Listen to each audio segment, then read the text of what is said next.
we shall apprise you with the conduct and conclusion of Pakistan Armed Forces Operation Bunyanum Marsus against Indian military dastardly attacks that began on night of 6th and 7th May 2025, resulting in the loss of innocent civilian lives that included women, children, and elderly.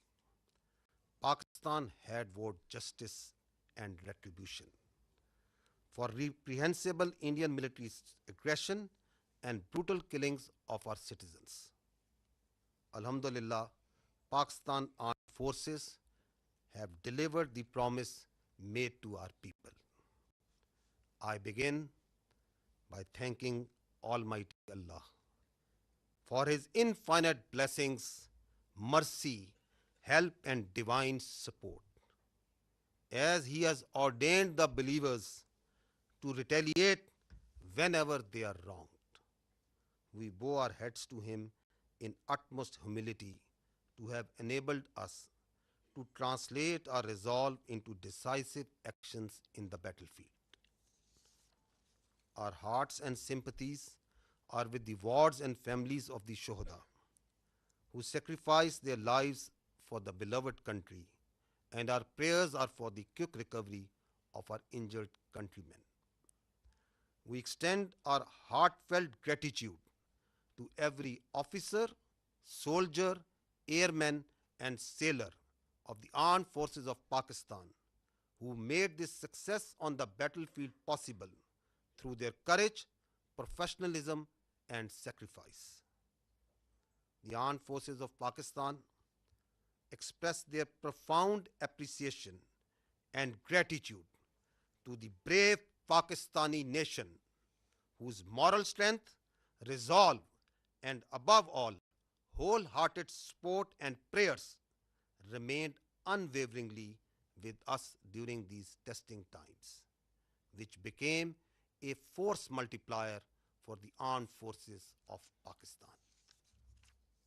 We are specially indebted to the youth of Pakistan, who became the frontline soldiers as information and cyber warriors of the country. Profound thanks are also due to you, the vibrant media of Pakistan, who also stood like Bunyanum Marsus, a steel wall against the Indian media information blitz and fuming as well as warmongering done by the Indian media. We are extremely grateful to the political leadership of all political parties without any distinction for the unified resolve in support of their armed forces for the defense of our motherland. The armed forces are specifically grateful to the inspiring leadership of the Prime Minister of Pakistan and his cabinet ministers for taking destiny-changing decisions of the country and steering it through this critical situation. Let me share now the operational details of Operation Bunyanum Marsus.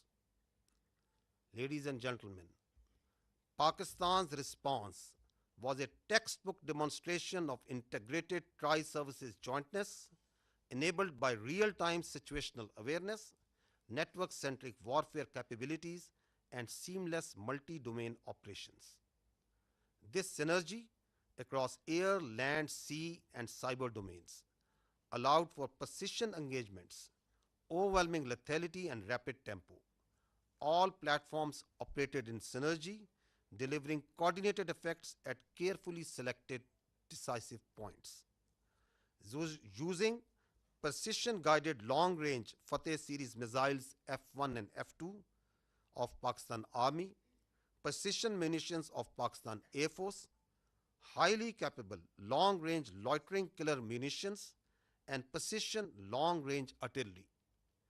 26 military targets as well as facilities that were used to target Pakistani citizens and those enterprises that were responsible for fomenting terrorism in Pakistan were engaged in Indian illegally occupied Jammu and Kashmir and also mainland India. The targets included Air Force and aviation bases at Suratgarh, Sirsa, Bhuj, Nalia, Adampur, Bhatinda, Barnala, Halwara, Avantipura, Srinagar, Jammu, Udhampur, Mamoon, Ambala, and Pathankot, which all sustained major damages. BrahMos tourist facilities at Beas and Nagrota were also destroyed, which had fired missiles on Pakistan, killing innocent civilians, our flower like children, our ladies, and our elderly. S-400 battery system at Adampur and Bhuj was also attacked by our proud Pakistan Air Force.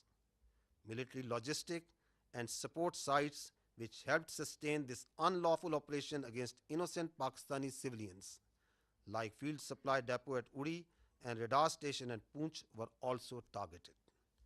Military command headquarters, which helped plan the operational killing of our innocent citizens, especially the children, including 10th Brigade and 80 Brigade at KG Top and Nushaira, were also destroyed.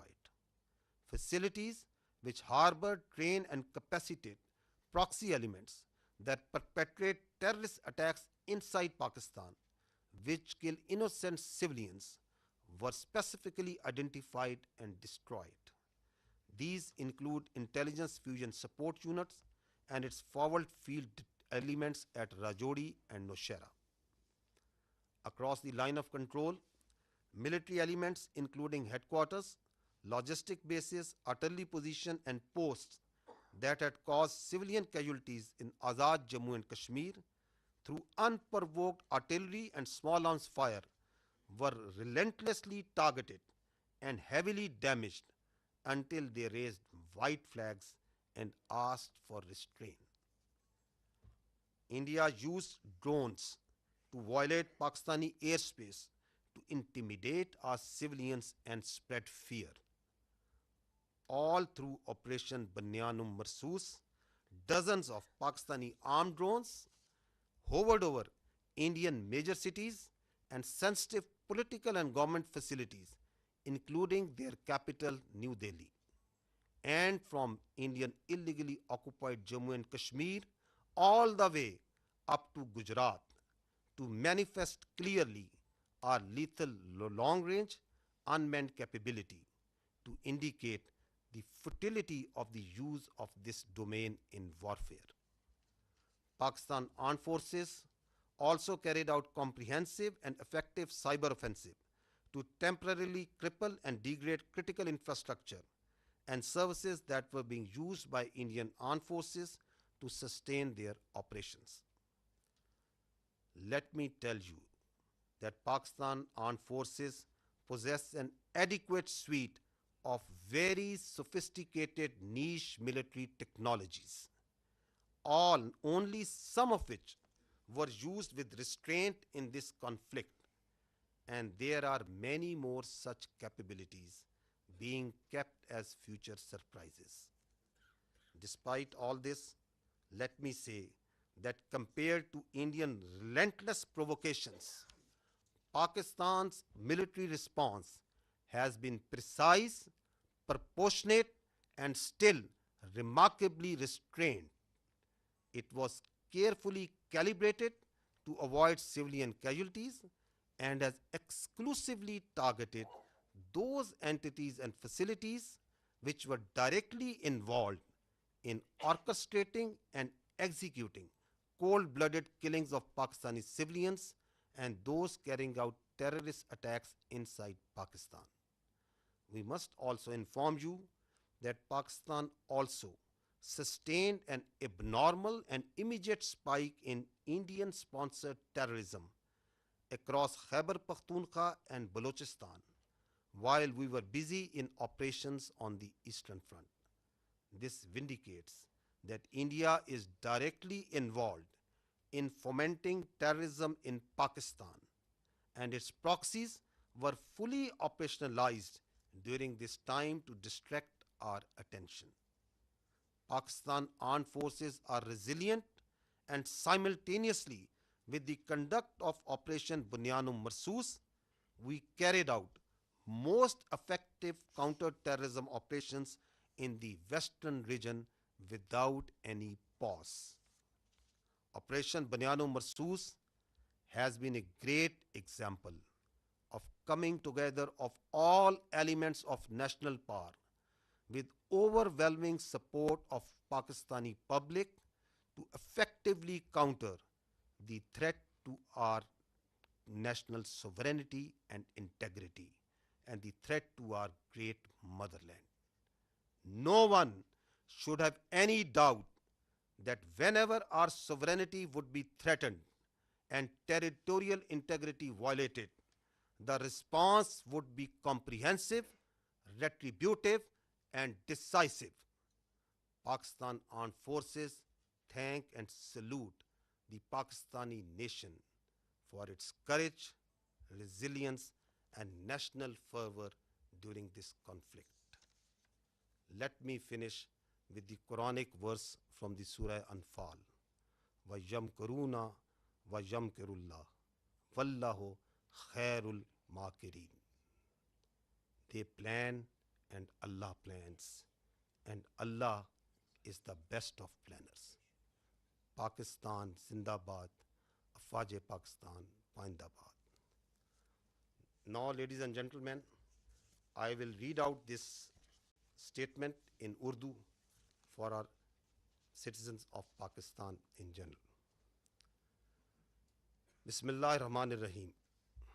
آج میں آپ کو پاکستان کی مسلح افواج کے operation بنیانم مرصوص کی کارروائی اور اس کے نتائج سے آگاہ کرنا چاہتا ہوں، جو بھارت کی بزدلانہ فوجی جارحیت کے جواب میں کیا گیا. یہ حملے 6 اور 7 مئی 2025 کی درمیانی شب شروع ہوئے، جن کے نتیجے میں معصوم شہری، جن میں خواتین، بچے اور بزرگ شامل تھے، شہید ہوئے. پاکستان نے بھارتی جارحیت اور ہمارے شہریوں کے بےہمانہ قتل پر انصاف اور انتقام کا وعدہ کیا تھا. الحمدللہ پاکستان کی مسلح افواج نے یہ وعدہ پورا کیا. میں سب سے پہلے رب ذوالجلال کا شکر ادا کرتا ہوں. رب ذوالجلال کا شکر ادا کرتا ہوں، جس کی بے پایاں رحمت، نصرت اور مدد ہمارے ساتھ رہی. اللہ تعالیٰ نے مومنوں کو حکم دیا ہے کہ جب ان پر ظلم ہو تو وہ جواب دیں. ہم اللہ کے حضور سجدہ ریز ہوتے ہیں کہ اس نے ہمیں اپنی عزم کو فیصلہ کن عمل میں ڈھالنے کی توفیق عطا فرمائی. ہمارے دل اور دعائیں ان شہداء کے خاندانوں کے ساتھ ہیں جنہوں نے اپنی جانیں مادر وطن پر قربان کر دیں. ہم زخمیوں کی جلد صحت یابی کے لیے بھی دعا گو ہیں. ہم پاکستان کی مسلح افواج کے ہر آفیسر، سپاہی، ایئر مین اور سیلر کے بے حد مشکور ہیں، جنہوں نے اپنی جرت، پیشہ ورانہ مہارت اور قربانی سے میدان جنگ میں کامیابی کو ممکن بنایا. ہم پاکستان کی مسلح افواج پوری قوم، خصوصاً نوجوانوں کے جذبے، حوصلے اور بھرپور حمایت پر دل کی گہرائیوں سے شکر گزار ہیں، جنہوں نے مشکل ترین وقت میں ہمارے حوصلے کو کئی گنا بڑھایا. ہم پاکستان کے ان نوجوانوں کے بھی مقروض ہیں جو سائبر اور انفارمیشن کے محاذ پر صف اول کے سپاہی بنے. ہم پاکستان کے متحرک اور بہادر میڈیا کے بھی شکر گزار ہیں، جنہوں نے بھارت کے پروپیگنڈا اور جنگی جنون کے خلاف بنیانوں مرصوص یعنی ایک آہنی دیوار کی طرح کھڑے ہوئے. ہم بلا تفریق تمام سیاسی جماعتوں کی قیادت کے بھی ممنون ہیں، جنہوں نے سیاسی اختلافات سے بالا تر ہو کر وطن کے دفاع میں متحد ہو کر افواج پاکستان کے شانہ بشانہ کھڑے ہونے کا بہترین مظاہرہ کیا. مسلح افواج بالخصوص پاکستان کے وزیر اعظم اور ان کی کابینہ کی قائدانہ صلاحیتوں اور جرأت مندانہ فیصلوں کی بھی قدردان ہیں، جنہوں نے ملک کو اس نازک موڑ پر درست سمت میں رہنمائی فراہم کی. خواتین و حضرات، اب میں آپ کو آپریشن بنیانم مرصوص کی تفصیلات سے آگاہ کروں گا. پاکستان کا جواب ایک نصابی نمونہ تھا جس میں تینوں افواج کی مکمل ہم آہنگی کے ساتھ حقیقی وقت پر صورتحال کی آگاہی، نیٹ ورک سینٹرک وارفیئر اور ملٹی ڈومین آپریشنز کی مکمل صلاحیت بروئے کار لائی گئی۔ زمین، فضا، سمندر اور سائبر سپیس میں مکمل ہم آہنگی سے اہم اہداف کو تباہ کیا گیا۔ پاکستان فوج کے F-1 اور F-2 دور مار کرنے والے میزائل، پاک فضائیہ کے جدید پرسائز منیشن، طویل فاصلے تک مار کرنے والے لوئٹرنگ ایمونیشن اور جدید پرسائز ارٹلری کے ذریعے بھارت کے 26 اہم فوجی اہداف کو نشانہ بنایا گیا۔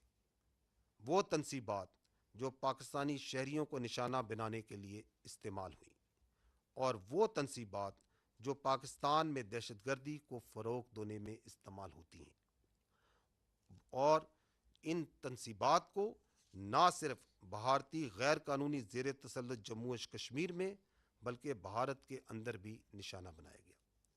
نشانہ بنانے والے فضائی اور ہوائی اڈوں میں ایئر فورس اور ایویشن بیسز سورت گڑھ، سرسا، بھج، نالیا، آدم پور، بھٹنڈا، برنالہ، ہلواڑہ، اونتی پورہ، سری نگر، جموں، ادھم پور، مامون، امبالہ اور پٹھان کوٹ شامل تھے۔ بیاس اور نگروٹا میں موجود براموس میزائل کے ذخائر جو پاکستانی شہریوں پر حملوں میں استعمال ہوئے، ان کو تباہ کیا گیا۔ S-400 ایئر ڈیفنس سسٹم کو پاک فضائیہ نے بوجھ اور آدم پور میں نشانہ بنایا۔ اڑی میں فیلڈ سپلائی ڈیپو اور پونچھ میں ریڈار سٹیشن جیسے لاجسٹک اور سپورٹ مراکز کو بھی نشانہ بنایا گیا۔ کے جی ٹاپ اور نشیرہ میں موجود 10 بریگیڈ اور 80 بریگیڈ کی کمانڈ تنصیبات کو بھی تباہ کیا گیا۔ یہ وہ تنصیبات ہیں جہاں سے بلا اشتعال فائرنگ کر کے معصوم بچوں اور عورتوں کو نشانہ بنایا گیا۔ راجوڑی اور نوشہرہ میں موجود ملٹری انٹیلیجنس کی یونٹیں اور ان کے فیلڈ عناصر جو پاکستان میں دہشت گردی میں ملوث پراکسیز کو سپورٹ دیتے تھے، ان کو بھی ختم کیا گیا۔ لائن آف کنٹرول کے پار وہ تمام آرٹلری، لاجسٹک اور پوسٹیں جو آزاد جموں اینڈ کشمیر میں سولینز پر فائرنگ کرتی تھیں، ان پر شدید اور مسلسل جوابی کارروائی کی گئی، یہاں تک کہ انہوں نے سفید جھنڈے اٹھا لیے۔ بھارت نے ڈرونز کے ذریعے پاکستانی فضا کی خلاف ورزی کی تاکہ عوام میں خوف پھیلایا جا سکے اور ان کو ہراساں کیا جا سکے۔ اس کے رد عمل میں آپریشن بنیان و مرصوص کے دوران پاکستان کی مسلح ڈرونز بھارت کے بڑے شہروں انکلوڈنگ دارالحکومت نیو دہلی اور illegally occupied Jammu and Kashmir سے لے کر گجرات تک مسلسل پرواز کرتے رہے، تاکہ پاکستان کی صلاحیت کا نہ صرف اظہار کیا جا سکے اور بلکہ یہ بتایا جا سکے کہ اس ڈرونز کے ڈومین کا موجودہ وارفیئر میں کوئی فائدہ نہیں۔ پاکستانی فوج نے بھرپور سائبر حملے بھی کیے، جن کے نتیجے میں ان بھارتی اہم مواصلاتی اور انفراسٹرکچر نظام کو مفلوج کیا گیا جو کہ بھارتی افواج کے استعمال کر رہی تھی۔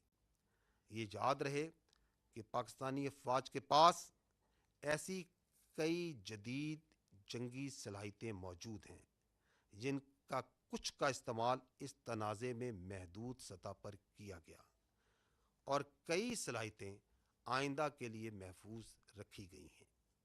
ان سب اقدامات کے باوجود میں واضح کرنا چاہتا ہوں کہ بھارت کی مسلسل اشتعال انگیزی کے مقابلے میں پاکستان کا رد عمل نہایت درست، متوازن اور محدود نوعیت کا رہا۔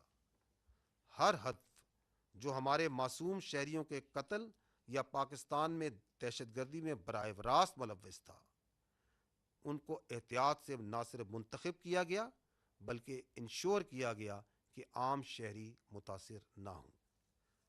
ہم یہ بھی واضح کرنا چاہتے ہیں کہ جب مشرقی سرحد پر افواج پاکستان دفاع میں مصروف تھیں تو خیبر پختونخوا اور بلوچستان میں بھارتی سرپرستی میں دہشت گردی میں غیر معمولی اضافہ ہوا، جو اس بات کا دوبارہ ایک ناقابل تردید ثبوت ہے کہ بھارت پاکستان میں دہشت گردی کو اپنی پراکسیز کے ذریعے فروغ دے رہا ہے۔ تاہم افواج پاکستان نے مغربی محاذ پر بھی انسداد دہشت گردی آپریشنز کو بغیر کسی وقفے کے کامیابی سے جاری رکھا۔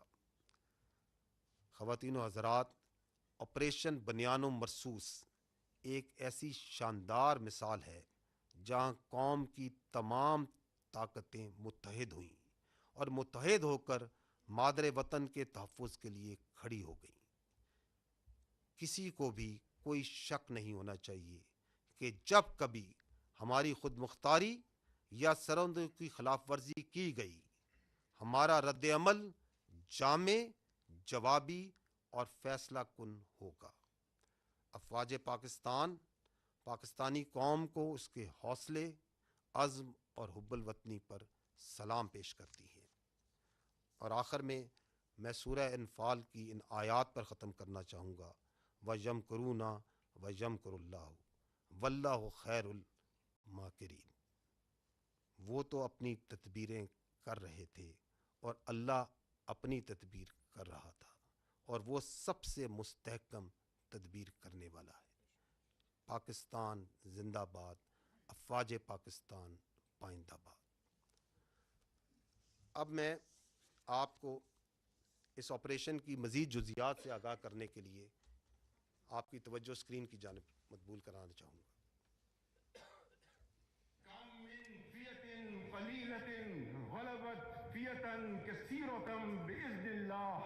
And the translation reads, how many times it happened that a smaller force vanquished a bigger force by the will of Allah.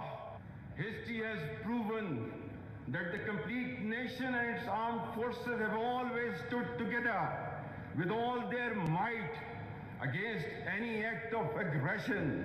Alhamdulillah, we have the will, capacity and capability to protect our sovereignty and territorial integrity, and we are all well aware of the ways and means to do it. Our forefathers, they have sacrificed immensely, and we have sacrificed a lot for the creation of this country, and we know how to defend it. If this great Pakistani nation and the Pakistani armed forces, if 1.3 million Indian army with all their wherewithal, if they cannot intimidate us and they cannot coerce us, these terrorists can subdue the armed forces of Pakistan. ہم صرف یہ کہنا چاہتے ہیں کہ نہ ہم تمہاری طاقت، نہ تمہاری مکاری اور تمہاری جارحیت سے مروب ہونے والی قوم ہے۔ Now you just wait for our response.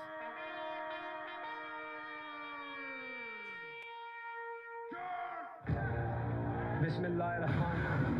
Today on 10th May at the time of Fajr, we have given a strong punch to our enemy. Alhamdulillah. Nare. Today is 10th May 2025 and this is a smashing response to a coward enemy, and it will inshallah continue. Nare Takbir!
next slide.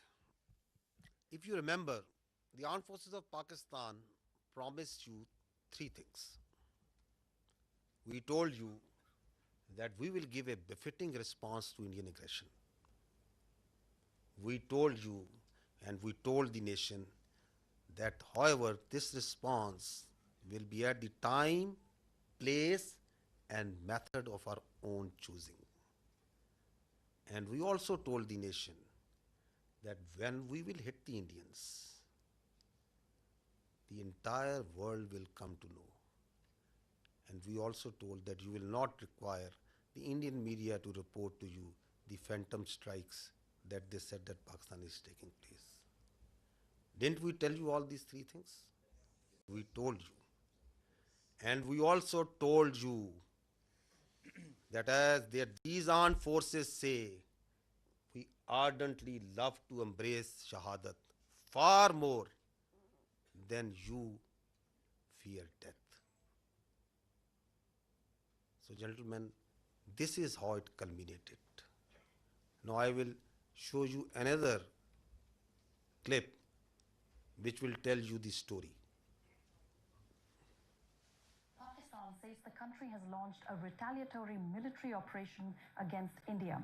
Operation Bunyan ul Marsus, which translates to a firm wall of lead, is targeting military facilities in India. We have seen this pattern of strikes in the morning, then retaliatory strikes at night. It is hard to imagine from this moment where I stand that New Delhi won't want to respond. Pakistan's army said an eye for an eye. It's saying that the counter-offensive is ongoing and that it's targeting air bases in India from which missiles had been launched.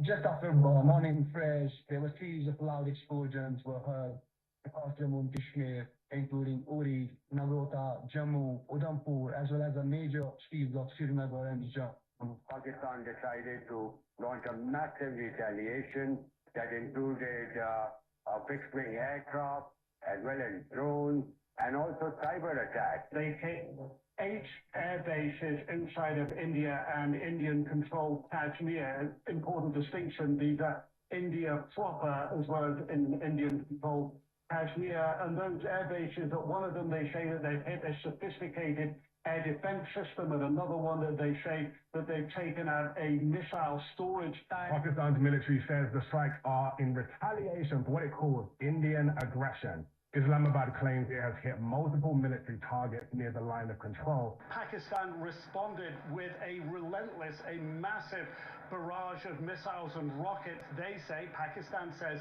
into Indian military facilities, bases inside India, air bases, weapons storage, and along that disputed line of control in Kashmir against military bases there. They say that this, from the Pakistan perspective, their communications, how they were communicating with Secretary Rubio, that really put India on the back foot. It didn't know what had happened. India, according to Pakistan, reached out to Secretary Rubio, reached out to the Saudis, reached out to the Turks, reached out to others to find a diplomatic off-ramp, got engaged after that onslaught in diplomacy, but telling the mediators that they were going to go on a pause on the Indian side. घबराहट एक तो लोगों की नजर आ रही है क्योंकि तमाम एयरबेस ध्वस्त होते हुए नजर आ रहे हैं, आग के गोले में बदले हुए नजर आ रहे हैं।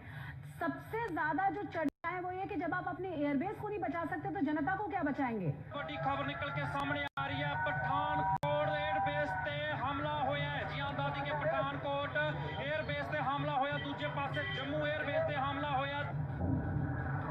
ये पाकिस्तान की साइड से है, देखिएगा। अब हमें आवाज़ से ही पता लग जाता है, जो सीटी बजाता हुआ तेजी से आता है और हमारे करीब जोरदार आवाज़ के साथ फटता है, वो पाकिस्तान की तरफ से फेंका गया, पुंछ पर फेंका गया।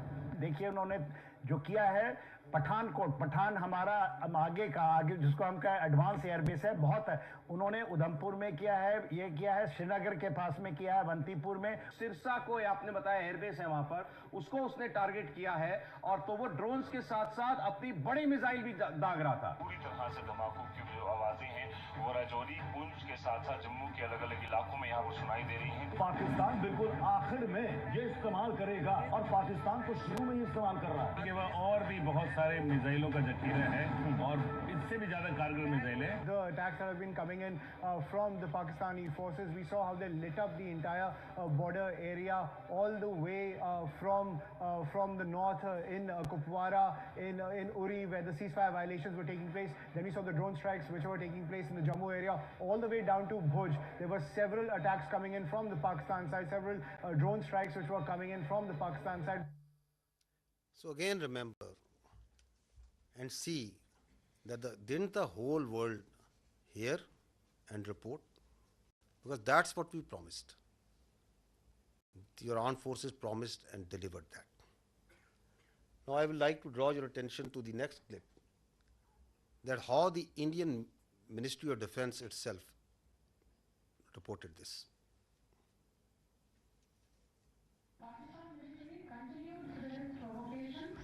Carrying out aggressive actions employing multiple threat vectors all along the western border. Pakistan employed UCAV, drones, long-range weapons, loitering munitions and fighter aircrafts to target military infrastructure. Pakistan military also resorted to air intrusions using drones and firing of heavy caliber weapons along the line of control. Air intrusion and several harassment attacks were also attempted from Srinagar till Nalia at more than 26 locations. Damage was sustained to equipment and personnel at Indian Air Force stations at Udhampur, Pathankot, Adhampur and Bhuj. There were also several high-speed missile attacks noticed with heavy damages to other military stations in Kupwara, Baramulla, Poonch, Rajouri and Akhnur sectors continued. Indian Armed Forces reiterate their commitment to non-escalation, provided it is reciprocated by the Pakistan military. भारतीय सशस्त्र बल दोहराते हैं कि वे तनाव वृद्धि नहीं चाहते, बशर्ते पाकिस्तान भी ऐसा ही व्यवहार करे. So did you find even there from the Indian statements that did Pakistan attack anything other than military targets? No. Did any international media, even Indian media, what are they reporting? Precise targeting of the military installations, posts. We told you that we don't target civilians. Our religion does not allow us. Our culture does not allow us. Our professionalism of these armed forces doesn't allow us. That we will never target civilians. So they are even acknowledging that. And they are also saying that once they received the message, once they got the message, then who asked for non-escalation? Who requested that they want non-escalation, that the things should go down? So it's for all to see. So now I will request first Vice Admiral Rab Nawaz to give you a short brief on the naval operations that were part of the Operation Bunyan-e-Marsoos, followed by Air Vice Marshal Aurangzeb on the air operations. And after that, we will take your questions and answers. Thank you. Thank you, sir. Ladies and gentlemen, I'll very briefly talk about the role of Pakistan Navy in the defense of Pakistan during this particular crisis. And by the grace of Almighty Allah and with Almighty's help, we were able to defend Pakistan's sea frontiers and deter an enemy which is numerically superior. We kept the enemy at bay, and I'll just briefly talk about how we executed our operations. So essentially, protection of Pakistan's maritime interests and seaworld defense, that is the task of the Navy. And Alhamdulillah, with the help of Almighty Allah, we were able to do that. On any given day of the year, we maintain perpetual readiness. And what that means is that our ships and submarines, they are stocked up, all the military logistics are stocked up. And for us, the transition from peace to war is not only swift, it's almost invisible. And when this false flag thing happened in the Indian illegally occupied Jammu and Kashmir, we immediately mobilized and we completed the operational deployments of Pakistani Navy fleet units and also the coastal command units in a matter of hours. our submarines, our ships and aircraft, they were in their respective areas where they were supposed to be, and we were ready to thwart any aggression from the sea. And go on to the next slide. Ladies and gentlemen, maritime domain awareness, that is essentially to know what is happening in your area of interest. That is critical for the naval operations. And I'll just briefly talk about that, because to generate any response, you need to be aware of the happening in your area of responsibility. And we were maintaining 24/7 vigil at sea. And like, aage jaye? Okay. A couple of days back, there was a hype. You heard about INS Vikrant approaching Karachi. And I'll just briefly tell you that we were keeping a very close eye on the activities at sea. And this is essentially the Indian Navy surface disposition throughout these days. They had a couple of ships in this particular area. They were moving around in this area.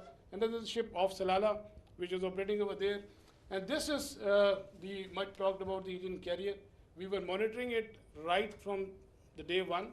On 30th of April, it was here. Then it moved up here. Subsequently, it moved up here.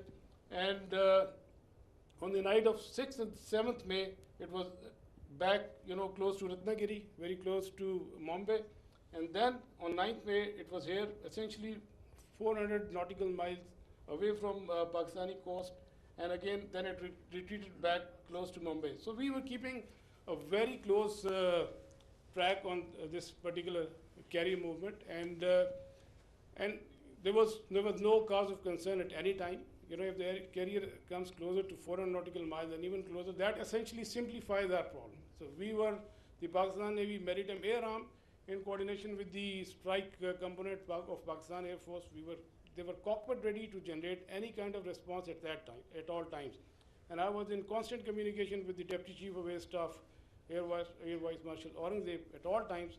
And we were just ready, if there is any aggression from the sea, we were there to respond effectively. And let me say another thing. That is, you know about the carriers, you have seen them in the movies, but as a professional military officer, I don't want to underestimate the enemy, but let's put the things in the right perspective. The INS Vikrant and the carrier, the Western carrier, there's a huge difference. This is an aircraft carrier which essentially sailed with 8 to 12 MiG-29s, which was barely essential to carry out its own air defense. The purpose of the carrier is power projection and to ensure air superiority in a given sea area.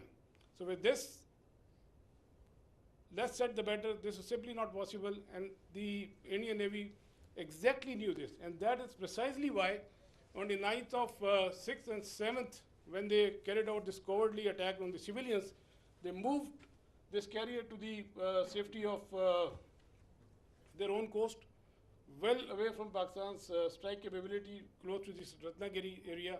And again, on the night of 9th and 10th, it was moved very close to the Mumbai. It was essentially 17 to 20 nautical miles off Mumbai. But we were keeping a track.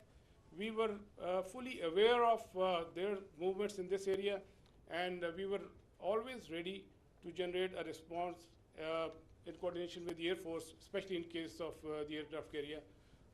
Subsurface elements, the offensive element, they were offensively deployed. They were in their respective areas and ready to generate a response. And also, you might have seen this footage. We were not only in the surface domain, but we were essentially effectively monitoring their air surveillance things. And because of the operational security reason, I'll not talk much about how we did that, but we were keeping an eye on this particular activity as well. And likewise, in the subsurface domain, our anti-submarine warfare vigilance was all-time high. We were monitoring the movement of their submarines when they left their shores, and we exactly, had an idea where they would be, and we had our ASW surveillance and suppression effectively going on at all times. Likewise, another component of Pakistan Navy's responsibility is the defense of the creek area. We had our coastal command units deployed over there in close coordination with headquarters 5 Corps elements, Pakistan Army elements, and they were poised to defend this particular area in case of any aggression from the south. Another important component is the protection of ports and harbors. You have just heard the DGISPR talked about the subconventional threat that we witnessed. There was a surge in other part of the country, and we were, there were real-time apprehension that there may be a surge. So we ensured the protection of all ports and harbors of Pakistan, and coastal command elements, they effectively played a very, very important role in this. And just to mention that on the night of 6 and 7, when they carried out the attack on Pakistan, we were fully ready to respond to any aggression from the sea. We were just ready, and but the enemy chose not to come over. It was essentially not a matter of choice. I would say it was a matter of compulsion, because enemy fully understood the cost it would have incurred had it ventured from the sea. And likewise, वापस जाइएगा, go back please, go back. And a few words about the missile threat that you have talked about. You must have heard the enemy missile attack. We were keeping a very close eye on enemy deployment in this area, from where they can potentially launch a missile threat towards Karachi. We were fully aware, and we had our response ready to in that eventuality. And go on to the next slide, please. Ladies and gentlemen, all operations, whatever we do in the military domain, they are to create certain effects. We look for the effects, and the effect that we created, we were able to resolutely, with our posture, we were able to deter the Indian Navy despite its numerical superiority. Number of times have more assets and more forces, and with an annual budget of like $13 billion. So Pakistan Navy, with its potential, with its posture, with its capability, was effectively able to deter the Indian Navy from doing any venture from the sea, alhamdulillah. And that is very, very important. That is essentially the job of the Navy, to ensure that the free flow of trade continues. That's the backbone of the economy. Our 95% of trade is through the sea. Alhamdulillah, we were able to ensure that the shipping continues, the free flow of trade was ensured, and we were able, all our ports and harbors, they remained open. And you can Google yourself. So what was the case on the other side? You can Google about Kanda and Mandra, and there was some disruption, but that you can check for yourself. But alhamdulillah, we were able to effectively ensure this. Next.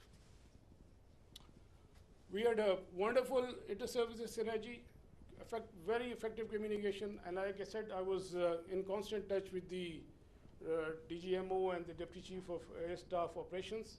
At all times, we fully coordinated our operations, and alhamdulillah, and I think that's really successful for execution of maritime operations. Aage chale. Alhamdulillah, we came up to the national expectations. We ensured defense of Pakistan's maritime frontiers, and we were able to deter the enemy from any adventurism from the sea. And ladies and gentlemen, let me tell you that we remain ever ready to thwart any aggression from the sea at all times. So we will keep our guard.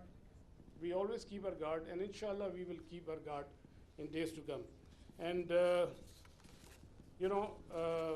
last but not the least, I'll end my presentation that the next time when you think of Pakistan Navy and the silent guy, please remember that with the help of Almighty Allah, our actions will always speak louder than words. Thank you very much, and I request AVM Aurangzeb. So the Indians didn't choose to come on the sea. Now you understand why.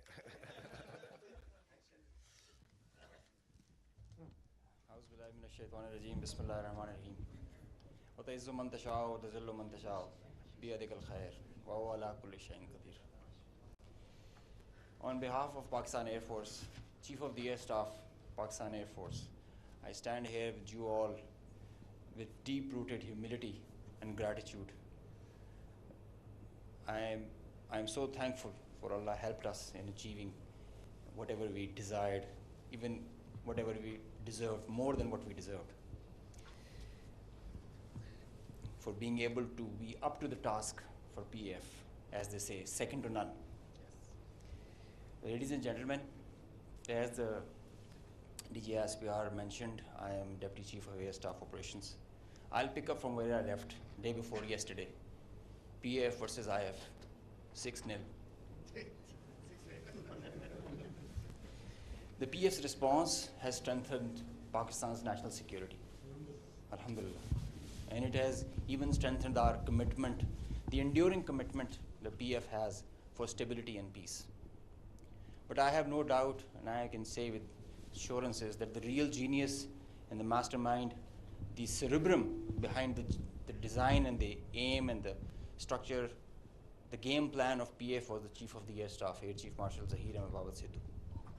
He asked us to do 3 things in our response: re-establish deterrence, neutralize key threats, retain control of air.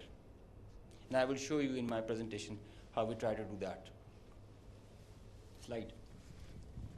During the befitting response that we generated in our first episode, we attrited the IF's pride, the Rafales, resulting in this entire fleet almost coming to a standstill at a ground position. You could see that they were not flying after that, at least not close to their western border. This reduction in flying to bare minimum actually reduced their liberty of action. They curtailed their options. Slide. This is the Pakistan's air defense environment.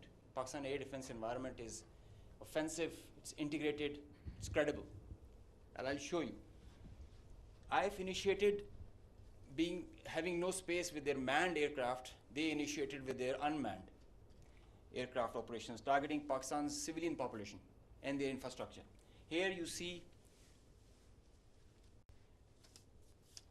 all these spots all across the swath of drones and UAVs who are coming inside our territory, which is being picked up by all our radars from the moment they were entering, even before that. Slide. Now, PF's air defense environment is suitably configured to detect enemies' low RCS radar cross-section, high and slow speed platforms. That you can see that they are all visible by the time they are entering. Slide. So the anti-drone systems of Pakistan Air Force and Pakistan Army also, and Navy, they rendered the enemy US drones attacks ineffective by spoofing, jamming, and making their systems, rendering them unserviceable. Slide. All drones with low cross-section also were detected, rendered useless through utilization of the indigenous GPS jamming systems that we have, the data and the SATCOM link denial that we created through our indigenous systems that we have made ourselves. So whenever those systems were attacked with the soft kill, they had their error induced into the GPSs and they were going haywire. And whenever they were coming closer to any civil population or civil area of high value, a direct or a hot kill was achieved on them. Slide. So here you can see they were neutralized mid-air with the hard kill whenever they were coming close to any population or any area. Being in a sparsely populated area, they were left all around and they were applied with the soft kill. Slide. Now, after that, when the US chapter was over and they were fearing PF's retribution, in utter desperation, the IF resorted to a highly escalatory, very irresponsible surface-to-surface and long-range vector application.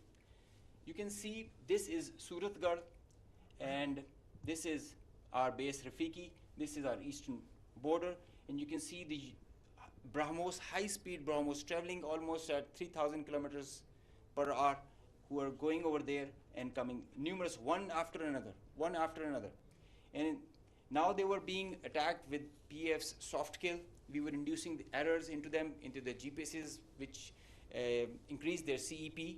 The probability of missing their target increases. And hard kill was also achieved.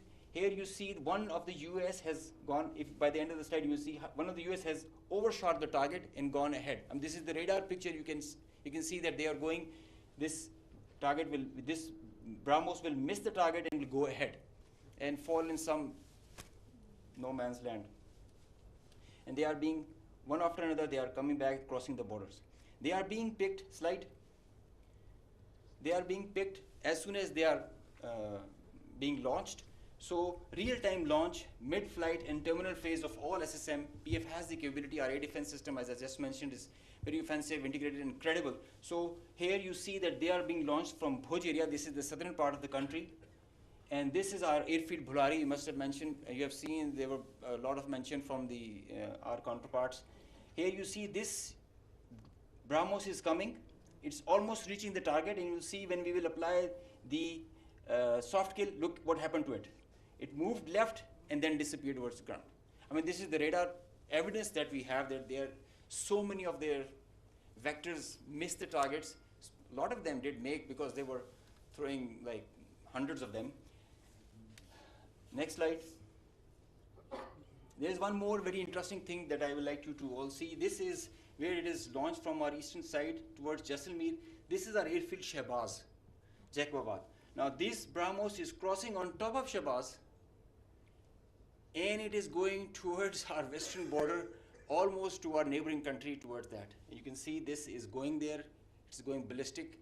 Now they are not even threatening their neighbor, they are threatening the regional stability of the whole continent and the larger area.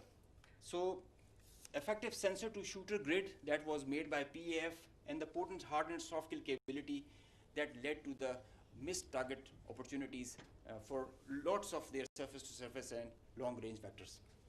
Slide.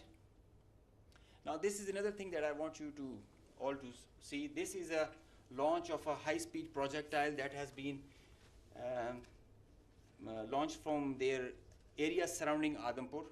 Now these are the vectors where our radars are picking them, and it is disappearing short of Amritsar area within their own territory. This is the most absurd kind of a targeting psychology or practice that you would see, that you are not only targeting neighboring countries to your enemy, if they consider it, and your own people as well, jeopardizing their safety. This is the high-speed project impacting within own territory, and we have other pictures for that also. This is the repeat occurrence that happened the other night also. Slide. Now the PF's response, I would like you all to pay attention to that, because this is kind of a dizzy slide, but I will go one by one so that it's all clear. PF's response, PF's effective spectrum warfare, which supplemented the kinetic ops that we envisaged to take.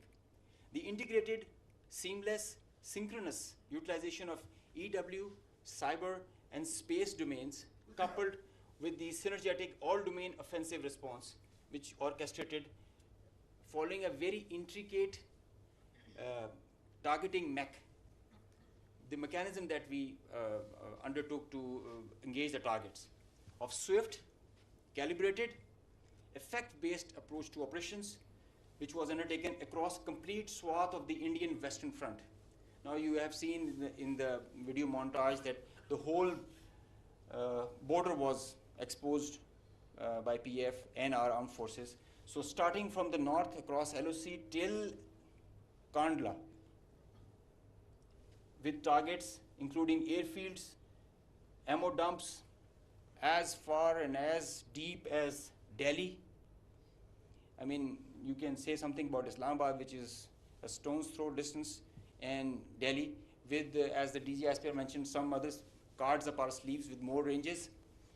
The Barnala C2 Center, which is the heart of their IACCS, and other airfields, Nalia Bhuj and Kandla, as they mentioned, you can see, Google it also so that you can see the effects. PF's hypersonic missiles, unmanned force, standard weapons, and long-range vectors all were on the menu for the multi-domain operations that we undertook. So PF's utilization of niche and disruptive capabilities struck deep inside the enemy. And there were like hundreds of drones that were there. Hypersonic, engaged targets, deep, precise, lethal, destructive. Slide. Just go back.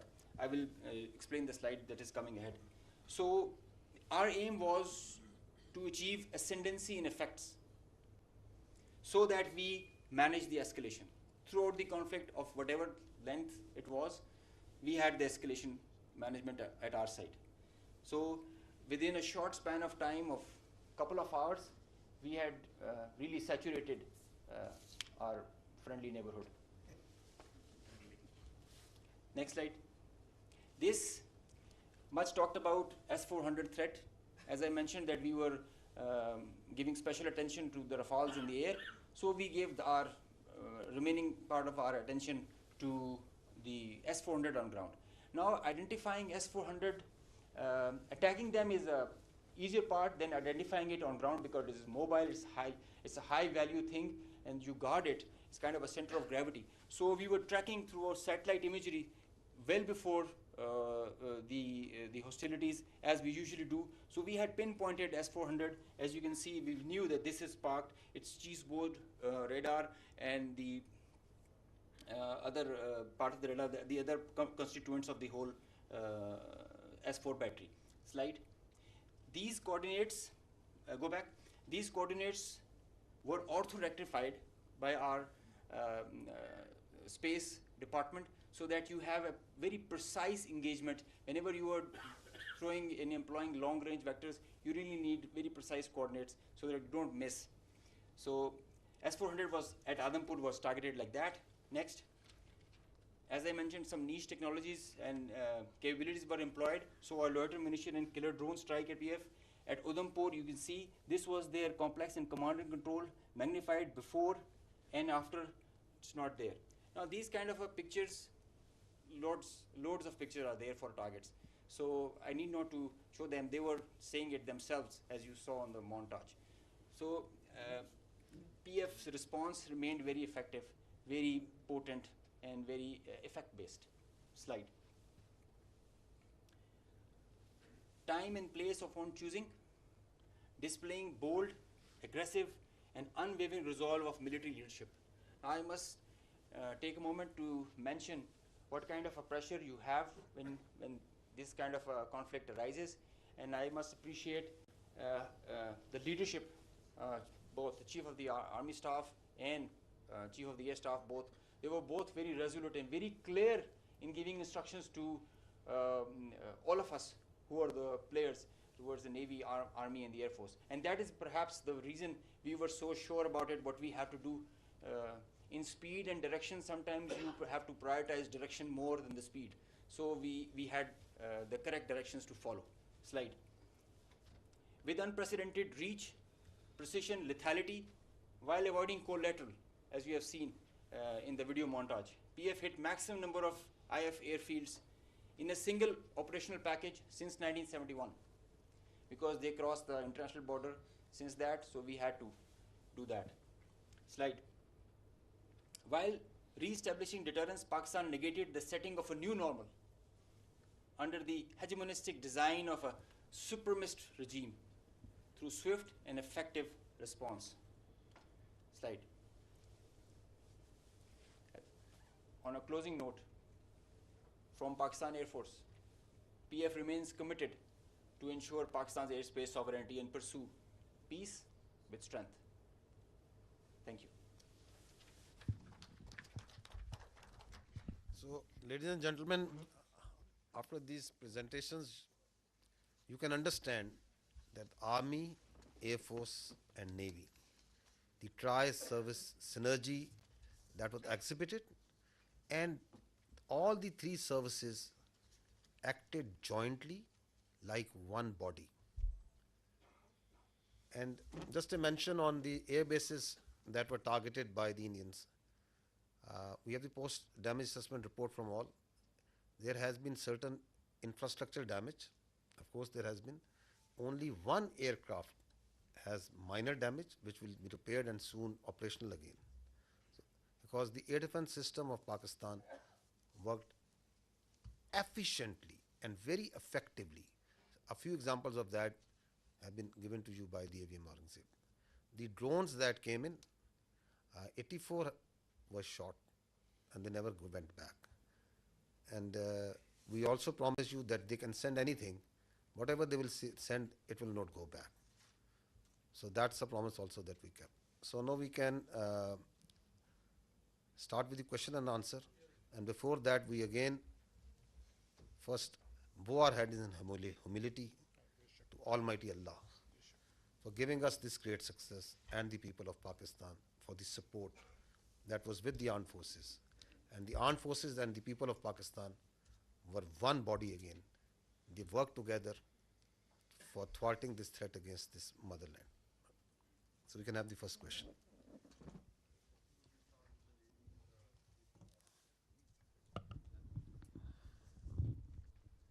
Thank you very much, sir. Thank you very much, sir. This is Sumaira Khan from Sama Television. And first of all, let me convey the pulse of the nation as well. They obviously they cannot reach you in person, every one of them, but the heart of felicitation is indeed with you from the masses of Pakistan, specifically youth. You mentioned very rightly. My question is, in that whole span of escalation, the Indian government had been issuing extremely provocative statements regarding initiation of war, and not just the government, but unfortunately their media was also, to me it seemed very war frenzy. And but in that whole time, in the meanwhile, I saw Pakistani side and I saw you very defensively responding to all the hegemony and Indian aggression. So I just wanted to know that it was part of your strategy. What was that? Or you never wanted that escalation to rise to all those levels? And a quick comment from Aurangzeb as well, that the multi-domain, how would you elaborate it? How did you incur it in the PF strategy to kill the Indian side in the battlefield? Thank you. So as far as question to the escalation is concerned, let me say it. The reality is that in a conflict which is between two rival nuclear powers, such a conflict is actually an absurdity, and it is inconceivable and sheer stupidity. Why? Because that conflict can lead, in the case of Indo-Pakistan, India-Pakistan, can lead to the peril of more than 1.6 billion people. So, in reality, there is no space for war between India and Pakistan. And if anyone wants to carve out this space for war, he is actually carving out space for mutual annihilation. So that is why you saw that in this conflict, Pakistan acted in a very mature manner. And through conventional forces, we maintained escalation control. Through conventional forces, we gave them a two-notch up response, while also ensuring that these forces, the Pakistan Army and the other forces that were employed on the Western Front, on the counter-terrorism operations, no pull is also exerted on them. Thank you.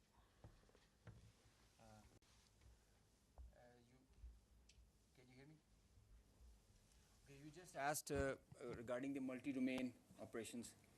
It's a very, very good question because this is the buzzword nowadays. But it's not actually something in air.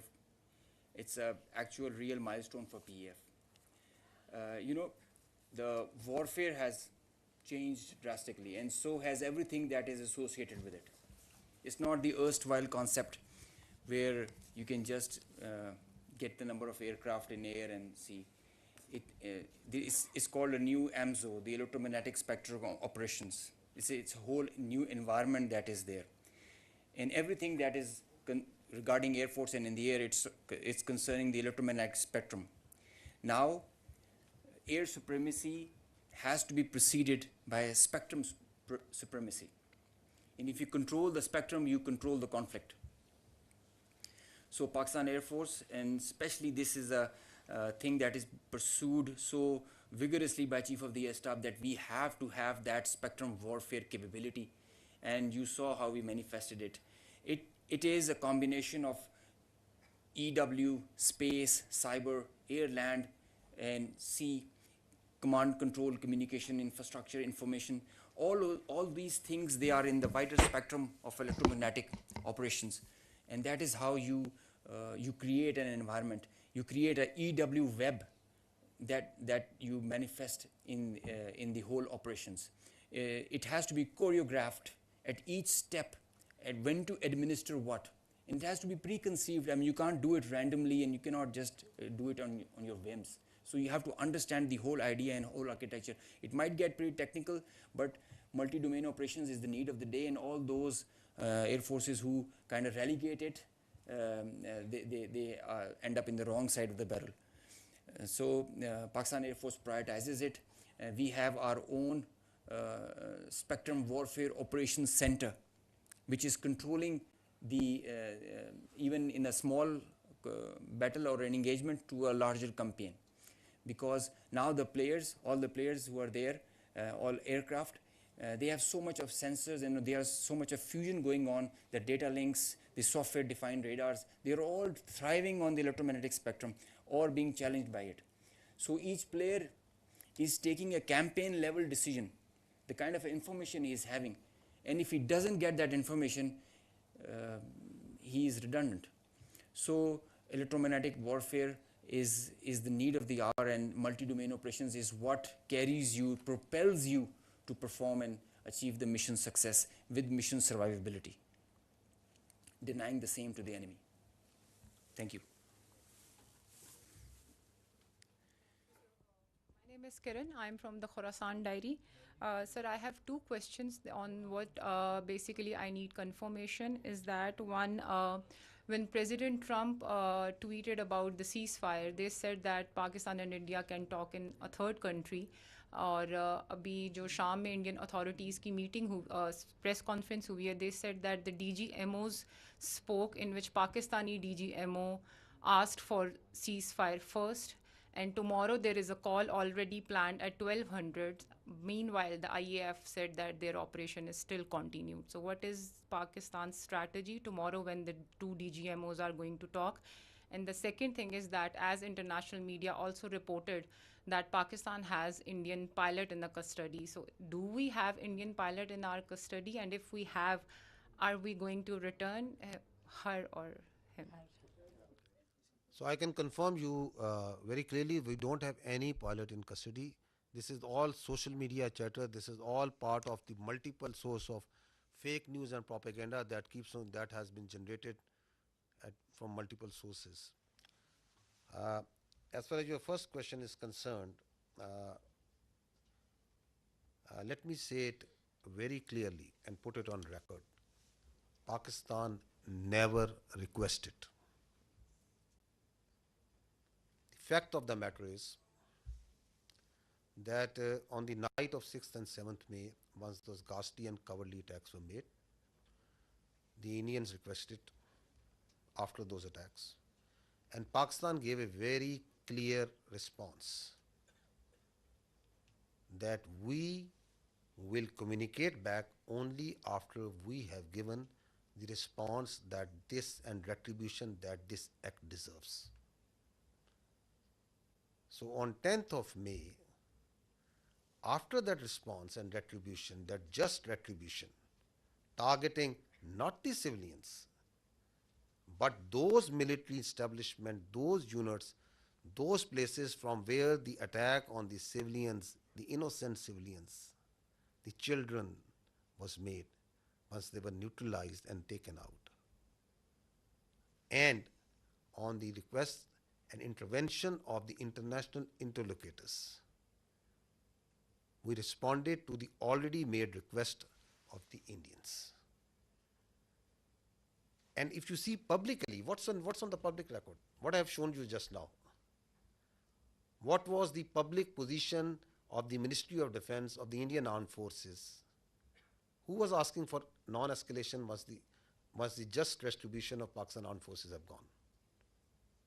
So I think the record publicly, the facts speak for themselves.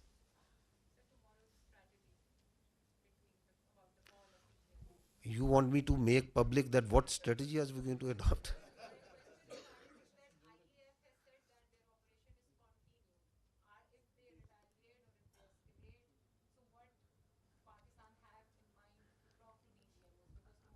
For any threat, anything that they can pose, posture, your armed forces are always vigilant and ready.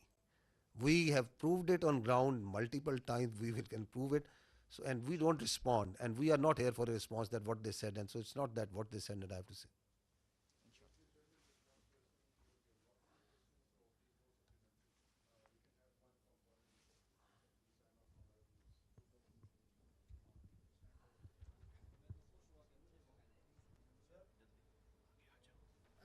Thank you very much.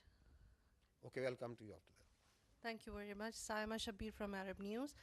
Sir, my question is related to tomorrow's meeting by DGMOs. Pakistan has declared the suspension of Indus Water Treaty as an act of war. So if tomorrow on the agenda this Indus Water Treaty suspension is on the table and India does not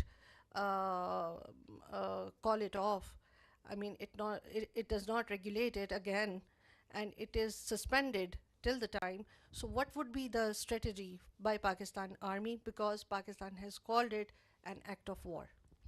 So the position of the government of Pakistan on the Indus Water Treaty is absolutely clear, and no further comment is needed on that.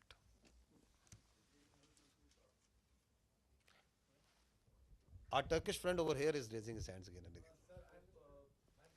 Skardu, okay. I thought you are from the Andolo news agency. Sir, many people thought I am Chinese. Yes. Khaplu, great place. Great place. I am from Khaplu Chwar at the border area, just half hour from the Indian border. Okay. Sir, I am from British. Okay. Sorry for the mistaken identity.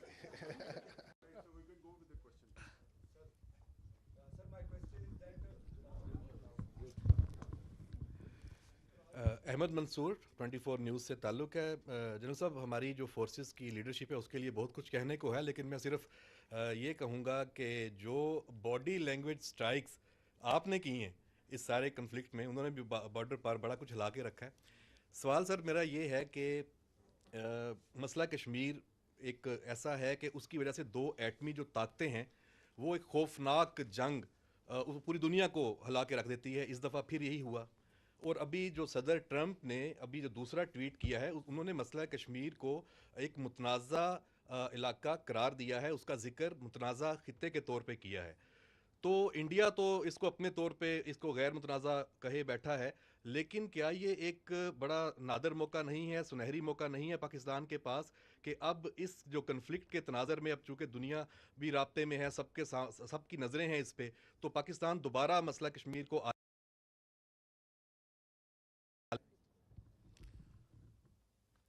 Kashmir remains central to the dispute between India and Pakistan. And peace between India and Pakistan will always elude till the time there is not the resolution of the Kashmir as per the United Nations resolutions and as per the will of the people of Kashmir. So that is important to understand. Till the time that is not done, there cannot be enduring peace between India and Pakistan. So this military conflict has once again put Kashmir right as the flashpoint, which needs to be resolved, which needs to be as per the will of the people of the Kashmir. And you have alluded to the tweet and the international path, rightly understanding that this issue of Kashmir needs to be resolved. The problem here is that what we are seeing is, and I talked about it in my last press conference also, is that India continues to internalize this external problem. Kashmir is an external problem with Pakistan, India, and the people of Kashmir. It is on the UNSC resolution. It's an internationally recognized dispute. And India is trying to internalize it. How? By trying to change the demography of Kashmir, by trying to change the legal status in violation of the UNSC resolutions and the international commitments that India has made, by the coercion and harassment of the people of illegally occupied Jammu and Kashmir, and multiple other actions, by the oppression that is going on, and the just and the just struggle of the people of Kashmir for their rights. And then on the pretext of law and order, on the pretext of terrorism, you are seeing what's happening even after Pahalgam in Kashmir. Houses of the people are being bulldozed, blasted. People are being taken into custody, and not in dozens, but in hundreds, in thousands. You have got so much security forces, so many intelligence people, so much state power put in that very small place. The rights of the people, the plight of the women, the plight of the children. So it's an international issue. Talk it out, find a solution which satisfies the will of the people. So that is what needs to be done as far as Kashmir is concerned.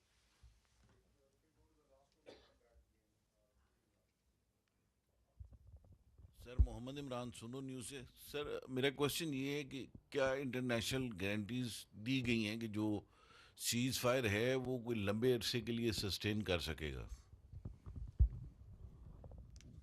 You see, being the spokesperson of the armed forces of Pakistan, I can state with 200% certainty that the Pakistan armed forces are holding the line of control ceasefire. No violation is being made by Pakistan Army or the armed forces. Because we are a professional army and we strongly abide by the commitments that we make, and we follow in letter and spirit the orders of the political government. That's what the professional army does. Now, if you see in reality what's happening in Pakistan, Pakistan is celebrating peace. You go to the streets and towns of Pakistan, the Pakistanis are celebrating peace. Does it make any sense for Pakistan to start violating the commitment that we made? It doesn't make any sense. Because we are a peace-loving nation. Peace within and without. However, if there is any aggression, we will respond, and we respond then.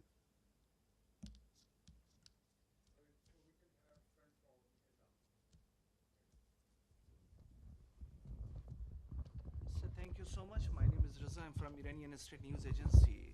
If you allow me, I have a question from the Honorable Vice Admiral. Thank you.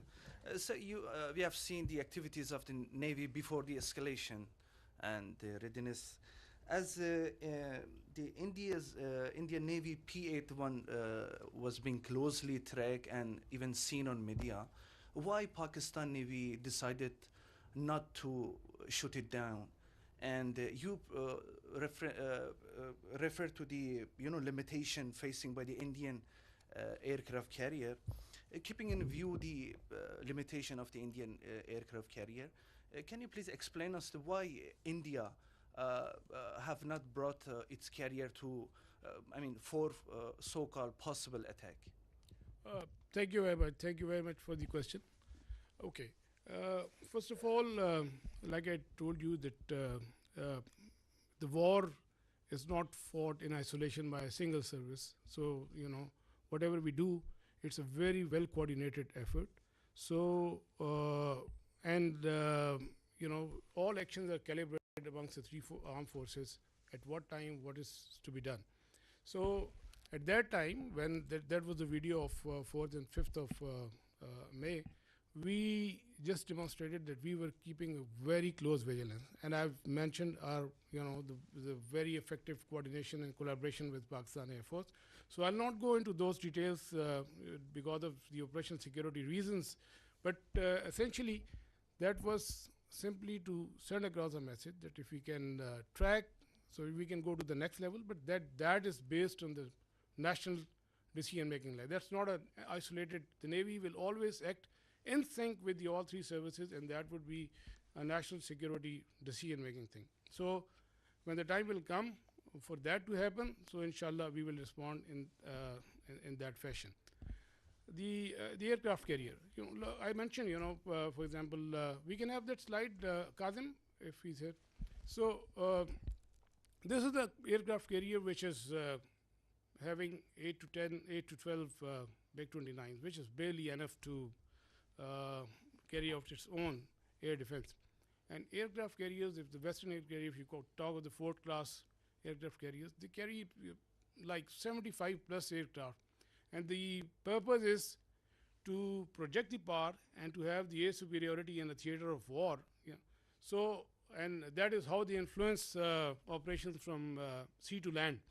So here, in case of INS Vikrant, the aircraft that it was carrying, they were barely enough to carry out its own air defense. And, the question of projecting power ashore or to maintaining an air superiority in a conflict theater, that's simply not possible. We know that, the Indian Navy understands that, and that is why it was more of a psychological, trying to create a deception or a psychological effect, and we fully understood that. And like I said, we were always ready. Had there been any aggression, we, in close coordination with Pakistan Air Force, we were always ready. They were cockpit ready to generate a response. We have a mechanism worked out with the Pakistan Naval Aviation Assets and Pakistan Air Force Assets. So the response was always ready.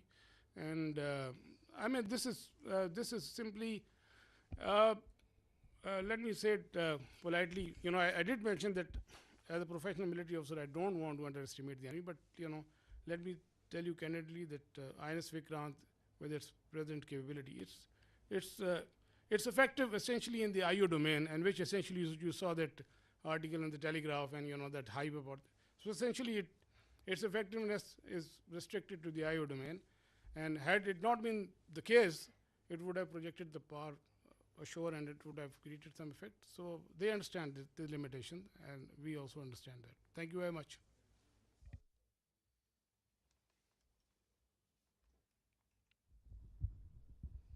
जना साहब जी, Khalid Mahmoodi express TV से। जना साहब, Indian media ने जो 3 दिन में तूफ़ान बर्पा किया, उसको तो हम अच्छी तरह जानते हैं, उसका जवाब भी उनको दिया गया। आज जो उनकी स्पोक्स पर्सन थे, मिलिट्री स्पोक्स पर्सन, उनकी आज प्रेस कॉन्फ्रेंस हुई, उसमें उन्होंने बताया कि बहावलपुर में जो उन्होंने टारगेट किया था, उसमें रऊफ़ नामी शख्स को उन्होंने टारगेट किया था, और उसको वो बहुत हाई वैल्यू टारगेट अचीवमेंट उसको शो कर रहे हैं। आप बताइएगा कि क्या ऐसा कोई वाक़या वहाँ पे हुआ और इसकी हकीकत क्या है? I think this question was discussed day before once we had the last press conference. And because this was discussed in this point was made by this, so we have pulled out the same video clip. So I'll just see that first so that you can see what the fact of the matter is. If you can, if we can run that clip, because the reality is for everyone to clear, is obviously for everyone to see. So you see, yes, this one. If you just stop here. So this is the Indian High Commissioner in UK who is showing on international media picture of a person leading the prayers. You can see that. Now he is saying that this man is brother of an alleged person who is in incarceration, and that this man is the brother of that terrorist, the alleged terrorist that they say. Now run this. If you can run this clip. This person here is a sanctioned terrorist under the American sanctions regime. His name is Hafiz Abdur Rauf. So he's saying, stop here. So he's saying he is Hafiz Abdur Rauf, who is a sanctioned terrorist, and this terrorist is leading this prayer. So he is a High Commissioner of the Indian government. No, go ahead. That you're mentioning. Look who's behind it. Pakistani military. Look at the coffins there. They have the Pakistani national flag. Masood Azhar's brother has been killed in Operation Sindoor. That's Maulana Now stop here. Rauf Azhar. Masood Azhar. Kindly, please. So what he's saying now, their media is saying that no, this person has died. So at the same time, he's dead for them. At the same time, he's alive for them, to whom to believe. So what we did was, we tried to reach out this man, because there was a person who was leading the prayers. Now we'll show you that man. Abdul Rauf Azhar killed in Operation Sindoor. Your own Pakistani Secondly, military has hold said that on, Masood hold on, Azhar's hold family on. has been killed. I'm quoting Hold the on. Pakistani military. No, stop here. No, please stop here. Kindly, please. No, the misinformation that is being spewed from the Indian side is being also picked up by international media, because they push it out so aggressively and so much that a very a journalist of an international media is saying, believing that the brother of the story, because that story has been told, has been given to her by a very top-ranking official. And she's saying that the military officials of Pakistan have said that. Where is that record? At what time ISPR, myself, anybody has said and made any comment about him? Now he is this man. His name is Hafiz Abdur Rauf, who is actually leading the prayers. And listen to him what he's saying. जी एक जनाजा पढ़ाने की मुझे बड़ी ही शदीद तकलीफ है और रंज भी है कि बगैर किसी तस्दीक के, बगैर किसी तहकीक के मेरे बारे में इतनी बड़ी बड़ी बातें और बैनुल अक़वामी चीज़ें बयान कर दी हिंदुस्तान ने और उनके मीडिया ने, जो बिल्कुल ही मुज़क्का खेज़ है और जिसका हक़ाइक़ से क़तन कोई ताल्लुक़ नहीं है। मेरी ज़िंदगी सबके सामने है। मेरे माँ बाप उस्ताद थे, मैं खुद तालीम दोस्त आदमी हूँ। मैंने पहले कॉलेज में पढ़ा, स्कूल में पढ़ा और बेहतरीन मेरी एजुकेशन रही। So he's saying, I am surprised that I am being talked by the Indian media. So my parents were teachers. He's got 3 daughters, son, and he is born in March 1973. You can see his details, family details and everything over here. So we are actually surprised that even today, then again, they have come out with the same thing. So it is now getting, it's a little flabbergasted that whatever they are telling, why they are telling, and what to believe, what not to believe.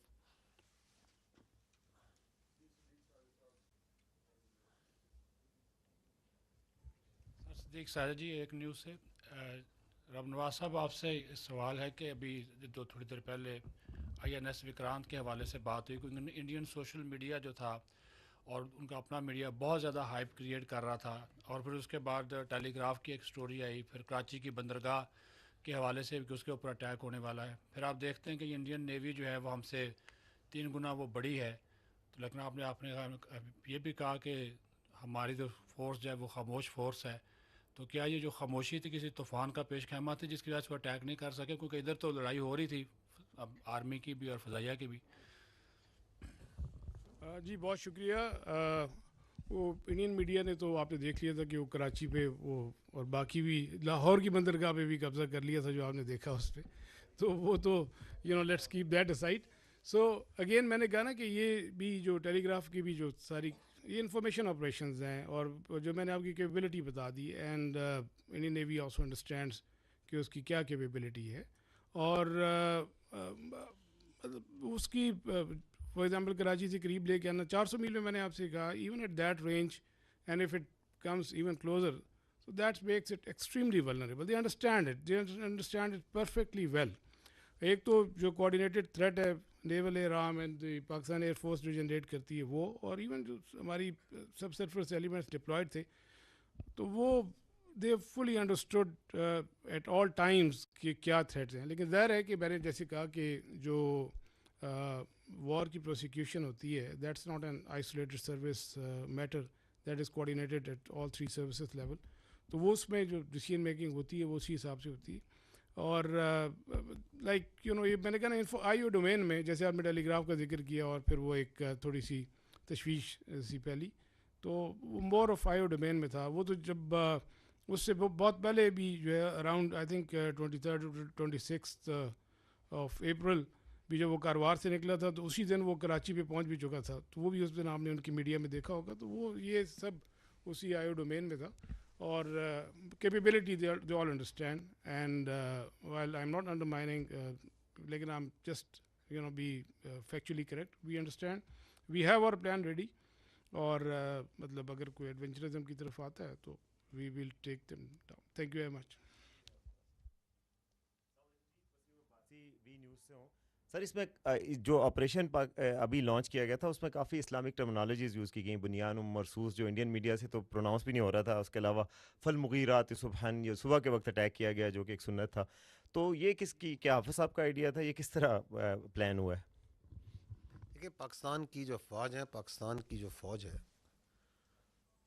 اس کے اندر جو اسلام ہے it is part not personally of our beliefs of each one of us, it is part of our training, it is part of our faith. Iman, taqwa, jihad fi sabilillah, that's what drives us, that's our motto. And alhamdulillah we have a chief of army staff who has a strong belief. تو leadership جو سی ہے جو اوپر ہوتی ہے اس کا جو belief ہوتا ہے اس کی جو کمٹمنٹ ہوتی ہے وہ ٹرانسلیٹ ہوتی ہے انٹو ڈفرینٹ طریقوں سے آپریشنس میں بھی. تو یہ جو نام ہے یہ کیا بتاتا ہے؟ یہ بتاتا ہے کہ یہ مومن ہوتے ہیں جو اللہ کی راہ میں لڑنے والے ہوتے ہیں, وہ سیسا پلائی ہوئی دیوار کی طرح ہوتے ہیں. دے آر دیٹ اسٹیل وال. الحمدللہ اللہ کے فضل سے پاکستان کی افواج جو سی ہیں they acted like a steel wall.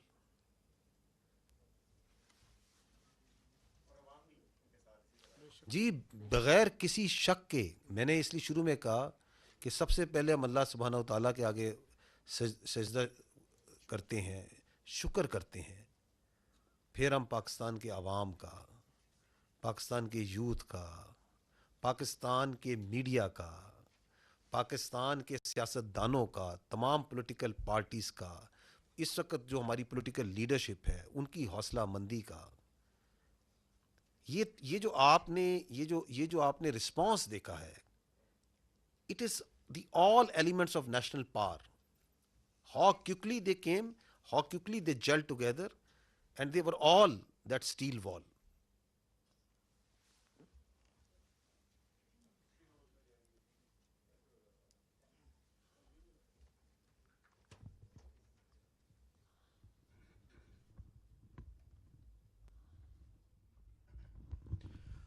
Sir Faisal Raza Khan, I am from PTV World. My first question is related to Pakistan Air Force. Beside the congratulations, you have got 6-0. Uh, Definitely. So my question, you were talking about spectrum supremacy. And this question is related to the cyber warfare and the space warfare that Pakistan Air Force successfully, whether it was the jamming or taken over of the satellite, and what was the nature of that satellite, whether that was the military one, because whole of the command and control system of the adversary, they always utilize those satellites for any action. That's one. And with the silent guy of Pakistan Navy, Vice Admiral Rabnawaz Sahab. Sir, in Pulwama, we have seen on 4th of March 2019 when Pakistan Navy successfully detected the Indian nuclear capable submarine. And in Navy terminology, we always say detection means destruction. So beside P8I Poseidon, whether you have taken over any sort of a signature of the Indian submarines, because in submarine warfare, most of the times naval assets, number one is the submarine that always go off the harbor and get into the enemy territory. So have ever you have got any sort of a signature in any sort of your asset, from any sort of your asset, any signature of the adversary? Thank you, sir. Sir, please. Thank you very much. Thank you very much for your question. And you're right that we did make a mention of that detection on 4th of March in 2019 after the Pulwama incident, when we detected one of the submarines south of Pasni at that time. I will, because of the operation security reason, not like to comment on that, but let me tell you this thing, that we had a very effective anti-submarine warfare surveillance during this time. We exactly knew, when the submarines left the harbor and where they were likely to be deployed. And we also had a very effective deterrence operations in play, which I think they were successful in keeping these submarines at bay. So beyond that, I will not like to comment on any further. Thank you very much. Regarding spectrum supremacy, जैसे कि I mentioned, it's a critical component, a very vital component, cardinal for the electromagnetic spectrum, and that we have cyber and space. They come hand in hand with EW. With the satellite, the satellite that was jammed was a military satellite used by them. The downlink is scuttled. It leads to decision paralysis if done on a continued level. There is no communication where beyond line of sight platforms are acting, so they kind of get redundant. Whenever any payload is within line of sight, it is working on certain other principles. When it is going beyond, it goes on SATCOM, and the SATCOM is denied, so its effectiveness is reduced to almost nil. And so is cyber, where the services are denied, the nodes, the C2 structure that are working over there in the whole architecture. So it's a kind of a paralysis that takes place, whereby cyber and space, they go hand in hand, and that is how you carry out the spectrum supremacy. I just mentioned it is Pakistan Air Force is really going into it with full momentum. Our Chief of the Air Staff is leading this initiative, whereby we are entering into this domain, and it gives you cross-domain effects. When one side is applied and multiple levels, you get the outcome, the providence, and the dividends. So this is the new warfare. This is the new thing that is there. As soon as the things are getting digital, wireless, we are relying on electromagnetic spectrum more and more, and so this becomes imperative that we have control over the spectrum. I just mentioned control of air is preceded by control of spectrum now. Through spectrum and EW, we were able to see beyond our radars. And we had, as I mentioned, I showed you, we had correct, precise IDs of the projectiles and the platforms that were taking off, and thereby we could react in time and respond in the way as you just saw.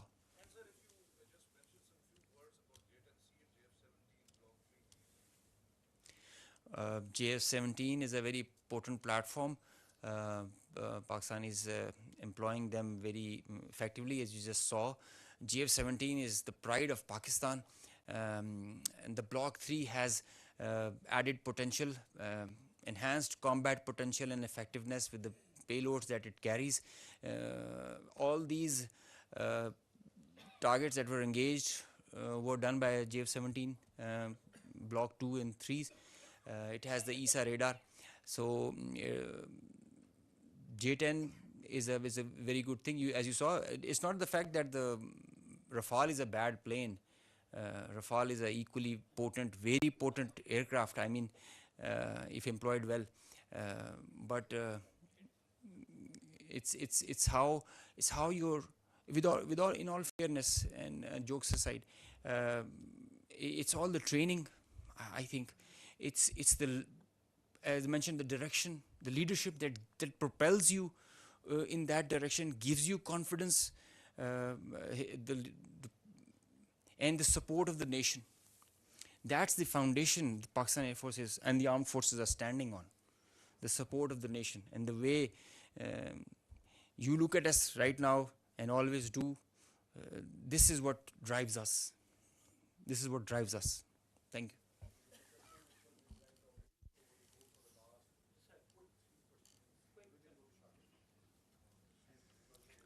He's asking that the questions should not be quick, the answer should also be quick. Huh? Yes. I'm sorry.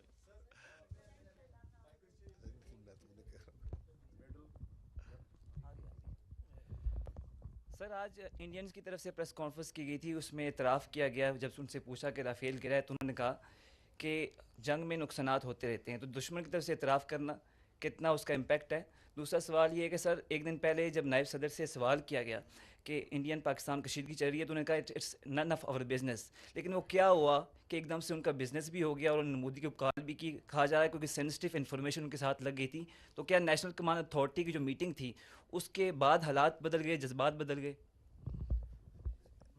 आप Rafale का कर लो जी। देखिए, हम एक बड़ी professional air force हैं। Indian air force भी बहुत प्रोफेशनल एयरफोर्स है, एक आर्म है, and we have a kind of unsaid unwritten vow in between that हम एक दूसरे की प्रोफेशन उस पर कोई वो नहीं करते। My job is to defend my country, his job is to defend his and perform his duties. They can appreciate it. I appreciate it that they have accepted it, because it's evident. You can see it in the air, on the ground. Everybody is looking at this, set at pictures for that. So he had no other choice, I guess. And I told you there are 3 Rafales that are missing. So one MiG-29, one Su-30. जो आपने बात की, देखें मैं आपको पहले ये अर्ज किया है, and I will repeat it. Military conflict or war between 2 rival nuclear states is absurd, inconceivable, and sheer stupidity.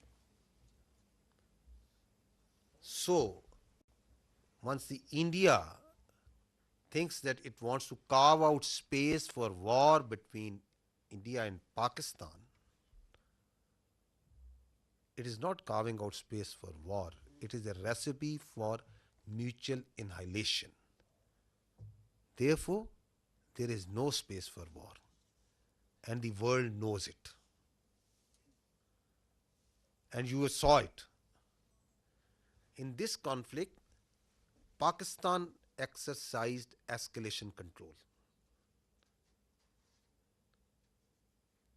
We acted very maturely. We used our conventional forces, we gave up notch-up response, and we didn't even pull any force from our western front. We kept on continuing to give conducting the counter-terrorism operations without any pause. And while doing that, we were the one who were maintaining escalation control. And you saw that manifestation, that on the morning of 10th, who is asking that we don't want to de-escalate, we don't want to escalate, and if Pakistan is willing to de-escalate, then we will also de-escalate.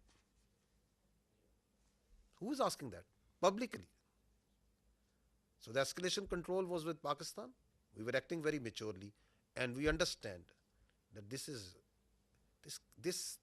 notion of carving out space, it is madness. And that's why you said, that's why what you referred to, the world community, the international players, they very well understand that. Sir, I'm from Chinese media. My name is Yusuf Khan.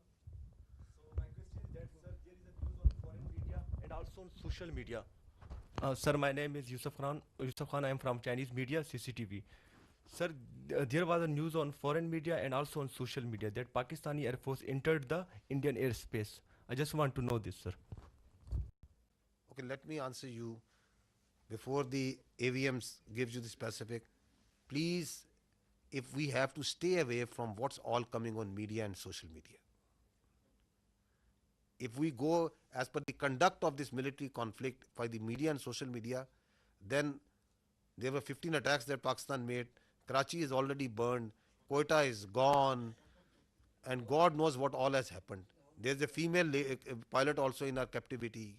I don't know. So let's try to stick to the facts, and let's not try to stay what the media or social media is saying.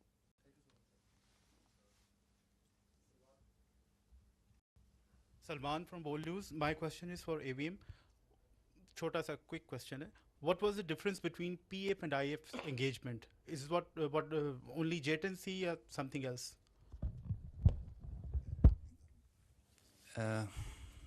I think I did mention JTNC is an important platform. So is JF-17, F-16, and Rafale also.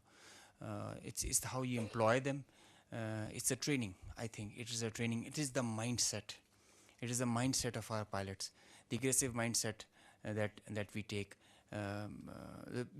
Pakistan Air Force, Alhamdulillah, is giving training to foreign countries. They are coming and asking in numbers. They want to come and have training with us. We have been invited on international exercises.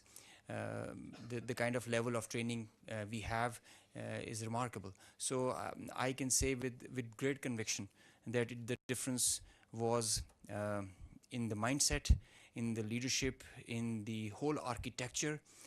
Platforms do come in play. They are there. I mean, you cannot just rule out them that they don't mean nothing, but they are one part. But the main driving force is the culture of the organization, the leadership, the mindset it has. Iqbal said, "Kafir hai to karta hai shamsheer pe bharosa, momin hai to betegh bhi ladta hai sipahi."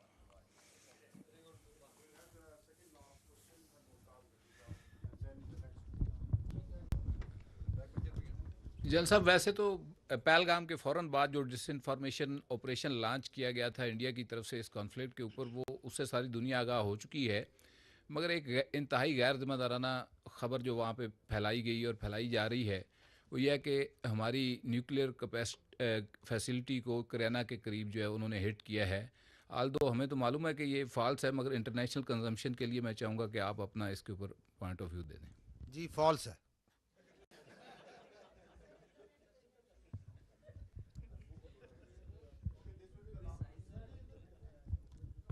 DG साहब, thank you. Ghazanfar साहब, आपका तो बहुत शुक्रिया कि मुझे सवाल करने का मौका मिला, और मैं ये भी रिक्वेस्ट करूँगा कि बार बार जिस प्रेस कॉन्फ्रेंस में भी हो मुझे सवाल करने का मौका मिले।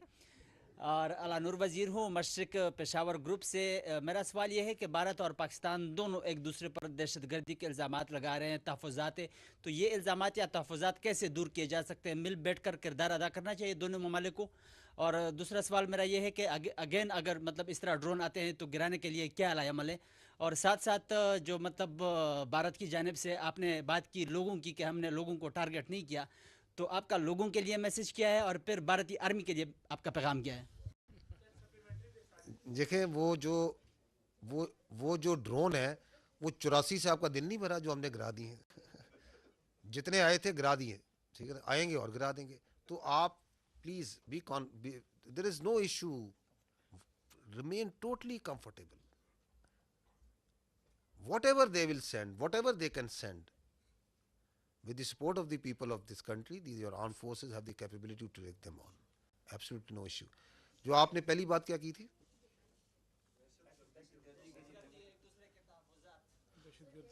you see, we have to first this issue of the scourge of terrorism.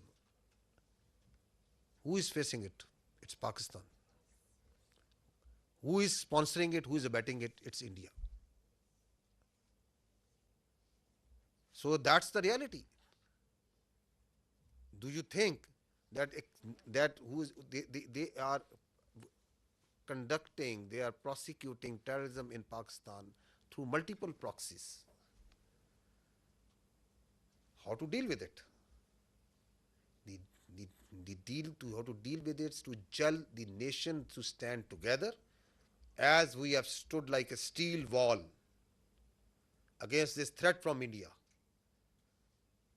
This steel wall will smash this terrorism also, whatever they may do, whatever proxies they may put. And the state of Pakistan, with the support of its people, is doing it. It requires the whole of the nation approach. I will not go into the details. I have multiple times said that we have these 14 points of the National Action Plan. We have to implement that wholly. So this terrorism is not going to go away by talking with India. We don't look outside. We don't beg anyone that don't do this. Our strategy is not hope. We are a proud nation, and we will finish off this terrorism. There should be no doubt in it.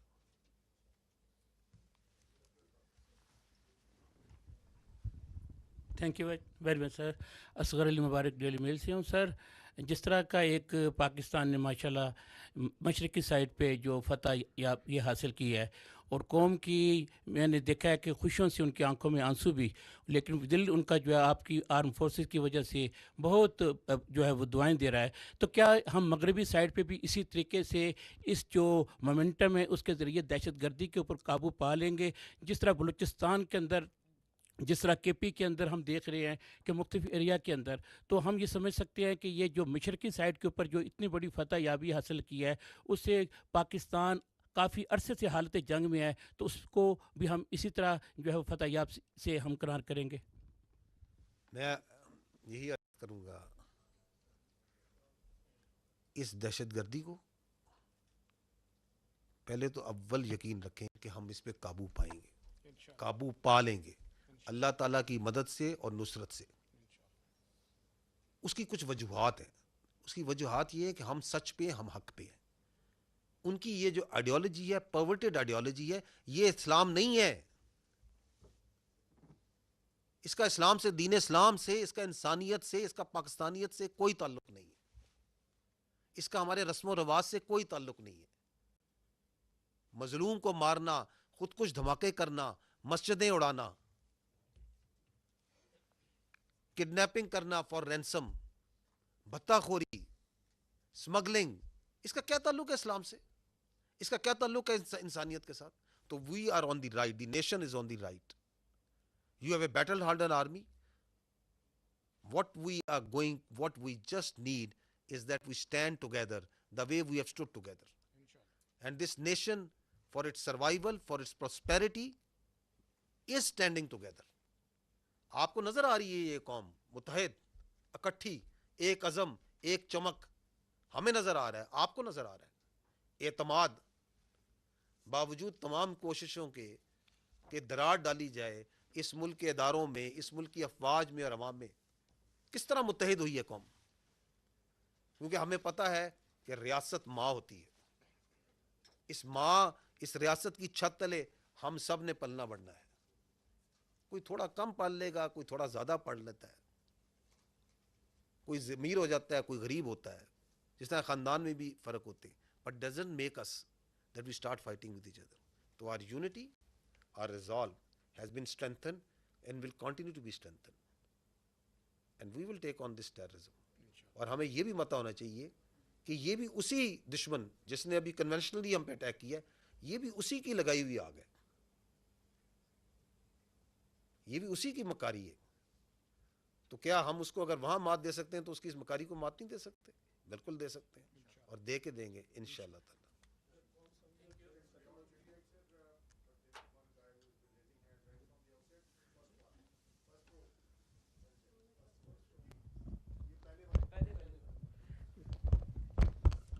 بشارت فاضل Abbasi, daily job Pakistan سے. میرا اورنگزیب صاحب سے سوال ہے کہ ہمارے minister نے بھی کہا تھا کہ جو ہمارے طیارے تھے وہ انڈیا کے طیارے جو کافی تھے ان کو ہم گرا سکتے تھے، تو کیا یہ بات صحیح ہے؟ ہمیں کیوں نہیں گرائے؟ اگر ہم گرا سکتے تھے تو ہم نے کیوں نہیں گرائے؟ جی سر.